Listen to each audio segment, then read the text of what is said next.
Good morning, my children, and happy Father's Day.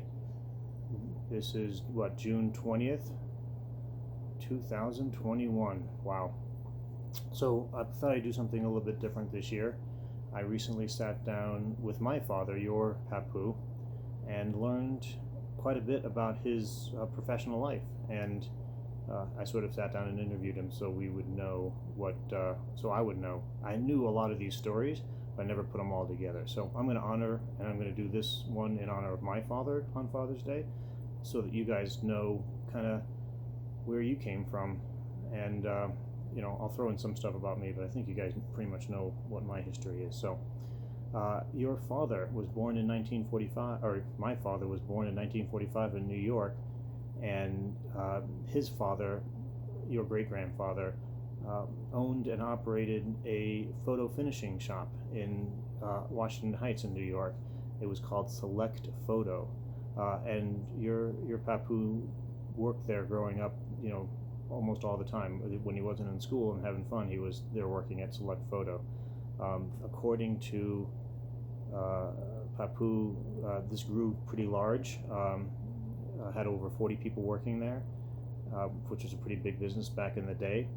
And they broke records for when color paper came out and color photography came around. Like Kodak, recognized your great grandfather on that. So that was pretty amazing.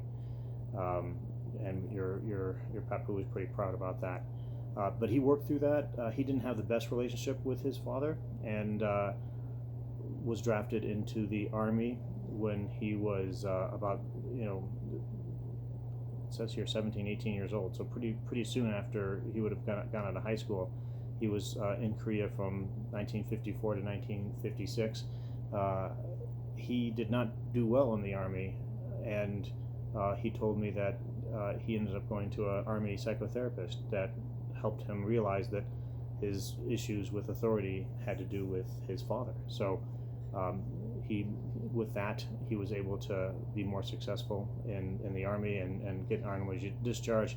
Came back to the States, and interestingly too, I don't know if you guys knew this, but he took some R&R in Japan, similar to your own father, me. As you know, I did more than R&R there. Obviously, I lived there for several years, but yeah, it's interesting parallel there. But he came back to America.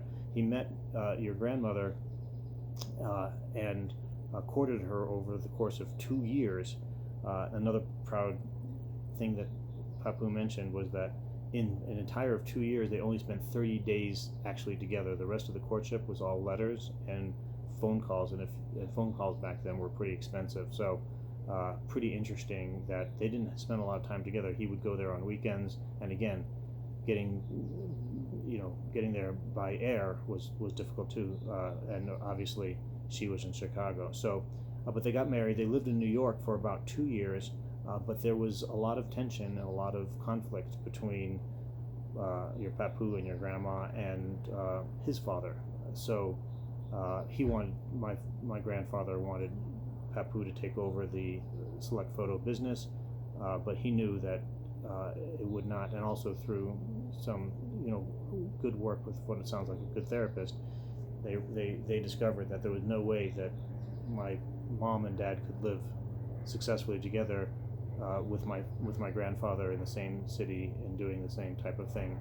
So that wasn't going to work out. So my father, your Papu, accepted a job in Chicago doing a very similar type of thing, running a photo finishing shop in Chicago, and they moved. And that was a huge break, pretty traumatic probably for your great grandfather and for my grandfather, and.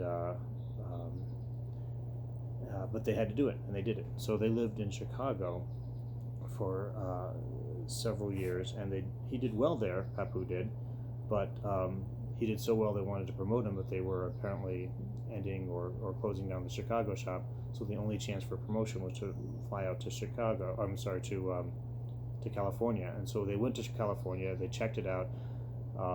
It wasn't a fit, at least for both of them. What it sounds like, my mother and father didn't want to live in California, so they ended up, of all places, in Utah. And my father started a Magic Fingers franchise there. That's the little things that would shake the beds back in the day in motels. Um, and he started that in Utah. My mother was not happy about moving to Utah, and apparently the bargain was as soon as they started having kids, and the kids got old enough to go to school, he promised he would move. And so that was they did have trouble having kids though, and my father built up the Magic Fingers franchise throughout Utah, and they adopted two girls, as you know, your aunts, and then finally in 1968 had me. Shortly after that, Papu was selling life insurance and was not successful at that. On the tail end, he started selling law books for a publisher, law and tax books, and he did do very well at that, and was transferred to Denver.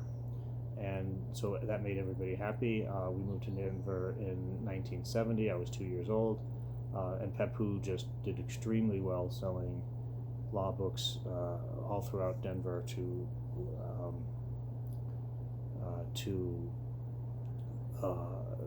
attorneys, to CPAs. Those were his clients.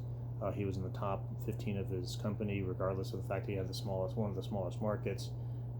Just extremely successful throughout that time. Now, as you can figure, though, early 90s is about time when it was time for Papu to retire. He was in his early 60s, and sure enough, with the advent of computers and the internet, law books and publishers were going out of style. So he went ahead and retired from that and started selling Juice Plus. Believe it or not, he started selling Juice Plus even way back then. So he's been doing that now for almost 30 years, and he's always been happy. He's always been happy, engaged with that type of thing.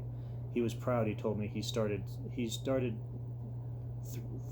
selling 4 brand new technologies that were never sold before. One was Magic Fingers. He was on the ground floor of that.